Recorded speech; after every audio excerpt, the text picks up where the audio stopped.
मी सांगतो, अरे हे गेले होते तिकडे, हे गेले होते लोटांगण घालून आले आणि म्हणाले मला वाचवा आणि पुन्हा पलटी मारली आणि म्हणून यांचे प्रमुख पण गेले आणि तिकडं म्हणाले आम्ही युती सरकार स्थापन करू, इकडं आल्यावर पलटी मारली आणि या बीजेपीच्या देवेंद्र फडणवीस, गिरीश महाजन, प्रवीण दरेकर, आशिष शेलार या 4 लोकांना जेलमध्ये टाकणार होते. जेलमध्ये टाकून महाविकास आघाडी सरकारमध्ये भारतीय जनता पक्षाचे आमदार घेणार होते.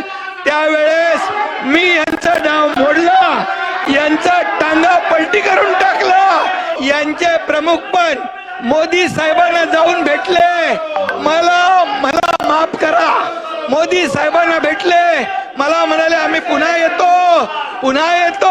इकडे येऊन पलटी मारली. तुम्ही पण गेले होते. तुम्हाला जेव्हा नोटीस आली तेव्हा तुम्ही गेले होते आणि तुम्ही म्हणाले मला याच्यातून सोडवा.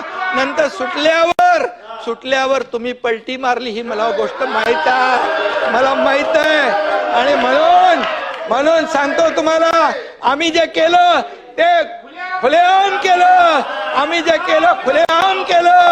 आम्ही लपून छपून गेलो नाही. मला बोलायला लावू नका. मी बोलत नाही.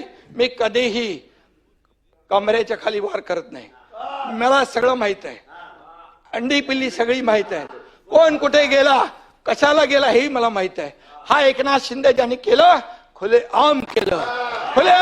मी तुमच्या पक्षप्रमुखांना सांगितलं होतं तुम्ही आता शिवसेना आणि भाजप युती करा. मी मुख्यमंत्री होणार होतो. 5 वेळा सांगितलं. का मुख्यमंत्री पदाच्या खुर्चीमध्ये एवढा मोह झाला? का झाला? त्यांना उद्देशून असं बोलले की तुम्ही आणि अनिल परब हे नरेंद्र मोदी यांना भेटायला गेला होता आणि माफी हो, तेव्हा एकनाथ शिंदे हे मोदींच्या कचरा डस्टबिन मध्ये होते, आम्हाला कळलंच नाही.